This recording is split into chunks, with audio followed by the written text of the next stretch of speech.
सीमामा बसेको सशस्त्रले थाहा नपाएको कैलालीको तस्करी प्रहरी हत्या। अब समाचार सुन्नुहोस् विस्तारमा। म भिडनारायण लिम्बूबाट।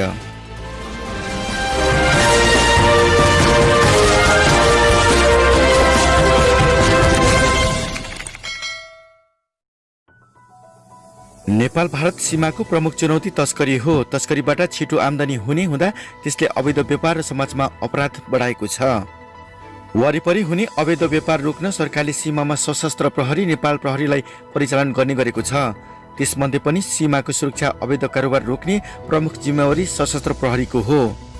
सीमामा सक्रिय तस्करको प्रयास भने तिनी प्रहरीलाई छलेर वा मिलाएर तस्करी गर्ने हो। तस्करी गर्ने समूह सुरक्षा निकायसँग सकभर सेटिङका लागि सर्वपक्षीय लबिङ गरिरहेको हुन्छ। प्रहरीसँग सहकारीको हात फैलाएर तस्करी गिरोहले त्यसै अनुसार वरिपरिको रणनीति बनाउँछन्।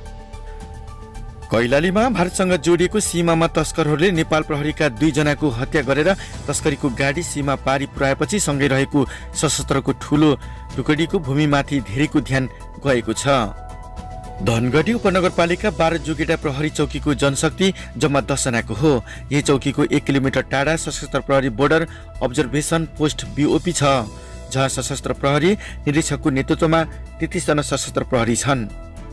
तस्करी गर्ने समूहले त्यहीँनेर प्रहरीमाथि धावा बोल्यो। 2 जनाको ज्यान गयो। सशस्त्र प्रहरी नजिकै छ, उसले समात्छ वा तस्करीको गाडी पारी पुर्याउन सकिन्न भन्ने ठानेन। न्यून जनशक्ति नै भए पनि प्रहरीले रातको समयमा पनि गस्ती गरेको देखियो। जिम्मेवारी निभाउन राति निस्केका जुगेडा प्रहरी चौकीका इन्चार्ज असय 1 जवानलाई तस्करहरूले नियन्त्रणमा लिएर दुवैको निर्मम हत्या गरे। किराउ तस्करी गरेर ल्याएको गाडी सीमा पारी भारतमा पुर्याए। सशस्त्रको BOPले त्यो केही पनि थाहा पाएन। कैलालीमा तस्करी नियन्त्रण गर्ने प्रहरी मारिएपछि सशस्त्र प्रहरीको भूमिकामाथि उठेको छ। सशस्त्र प्रहरी प्रवक्ता राजु अर्यालका अनुसार BOPलाई प्रष्ट म्यान्डेट छ। BOPलाई प्रमुख रूपमा सीमा सुरक्षाको म्यान्डेट छ। यसबाहेक राजस्व छली, सीमा वरपार तस्करी लगायत अपराध नियन्त्रणको म्यान्डेट छ, अर्यालले भने। राजस्व छली, सीमा वरपारको म्यान्डेट लिएको यतिको जनशक्ति भएको ठाउँमै प्रहरीको हत्या हुँदा BOPले त्यस दिन जानकारी नै पाएन। प्रहरी मार्दा पनि थाहा पाएनन्। केरौ भारतसम्म पुर्याउँदा पनि थाहा पाएन। जुगेटा BOPका इन्सपेक्टर खेमराज जोशीका अनुसार सशस्त्र प्रहरीले घटना भोलिपल्ट मात्र थाहा पायो। घटना भएको स्थानमा त्यस दिन सशस्त्र प्रहरीको टोली थिएन। 10-12 किलोमिटर बोर्डर एरिया छ। हाम्रो टोली अर्कोतर्फको क्षेत्रमा खटेको थियो, जोशीले भने। भोलिपल्ट गएको पैदल गस्तीले घटनाबारे सुनाएको थियो। नेपाल प्रहरीको भने फरक गुनासो छ। त्यहाँ खटेको बढी जनशक्ति र हात हतियारले सुसज्जित सशस्त्रको टोलीले तस्करी नियन्त्रणमा राम्रो काम गरेको छैन। अहिले कैलाली घटनापछि नेपाल प्रहरीका अधिकारीहरू भन्छन् सशस्त्रले काम गरेको भए हामी जानै पर्दैन, प्रमुख जिम्मेवारी उसैको हो। एक अधिकारीका अनुसार यतिका म्यान्डेट लिएर बसेको सशस्त्र प्रहरीले नै तस्करी नियन्त्रण गर्नुपर्ने हो, तर यसले खासै भूमिका खेल्दैन, समन्वय पनि गर्दैनन्, सशस्त्रको भर छैन, ती अधिकारी भन्छन्। मुख्य जिम्मेवारी सशस्त्रको, तर नेपाल प्रहरी किन राति गस्तीमा गएको भन्ने प्रश्नमा ती अधिकारीले भने भोलि तस्करी खुला गरिदियो भने नेपाल प्रहरीलाई बात लाग्छ। हामी यो दोष टाउकोमा राखेर करियरमा दाग लगाउन चाहन्नौ। कैलालीमा सशस्त्र प्रहरीका जम्मा 12 वटा BOP छन्। तीमध्ये 10 वटा सशस्त्र प्रहरी निरीक्षकको नेतृत्वमा छ। 2 वटा BOPमा सशस्त्र प्रहरी नायब निरीक्षकको नेतृत्व छ। ती BOPमा 25-35 जनाको जनशक्ति खटिने गरेको छ। कैलालीका सशस्त्र प्रहरी उपरीक्षक दिपेन्द्र कुँवरले यी सबै BOPले सीमा सुरक्षा सहित तस्करी नियन्त्रणमा काम गर्ने गरेको बताए।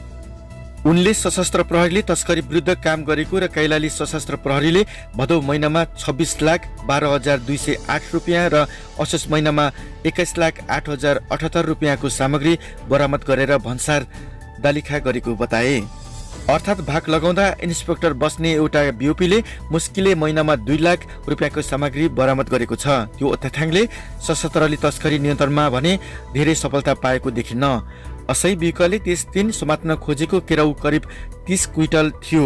त्यसको मूल्य करिब 4 लाख पर्न जान्छ। सशस्त्र प्रहरीले भने तस्करी नियन्त्रणका लागि अधिकतम प्रयास गरिराखेको बताएको छ। कैलालीका सशस्त्र प्रहरी उपरीक्षक कुँवरले आफ्नो नियमित गस्ती र टोली सीमा नाकामा तस्करी नियन्त्रणमा खटेको बताए। आवश्यकता अनुसार हामी र नेपाल प्रहरी बीच समन्वय भएर संयुक्त किसिमको परिचालन हुन्छौँ, उनले भने। नभए आफ्नो किसिमले तस्करी नियन्त्रणमा खटिरहेका हुन्छौँ।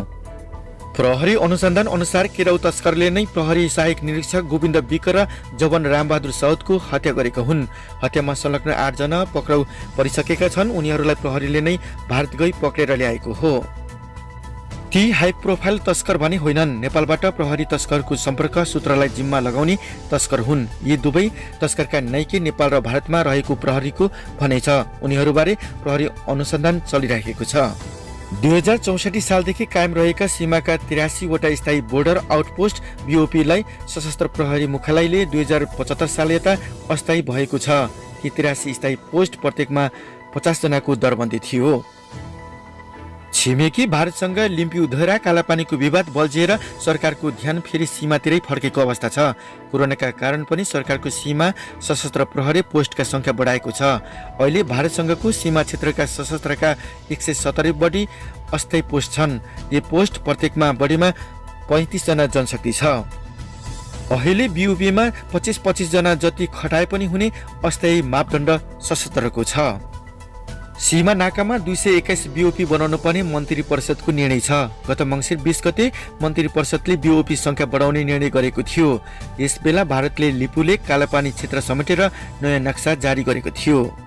भारतले सीमा नाकामा 530 पोस्ट राखेको छ। कारागार सुरक्षा हेरिराखेको सशस्त्र प्रहरी बल अहिले सीमा सुरक्षामा केन्द्रित गरिएको छ। औद्योगिक सुरक्षा विकास निर्माण लगायत ठाउँका सशस्त्र युनिटहरू पनि उठिसकेका छन्। 13 वटा भन्सार राजस्व गुल्म र 5 वटा राजस्व चुहावट नियन्त्रण गुल्म यसै आर्थिक मसन्दाबाट हटेका छन्। यी गुल्म हटाउनको उद्देश्य बीओपीलाई बलियो र अधिकार सम्पन्न बनाउँदै जानु पनि हो।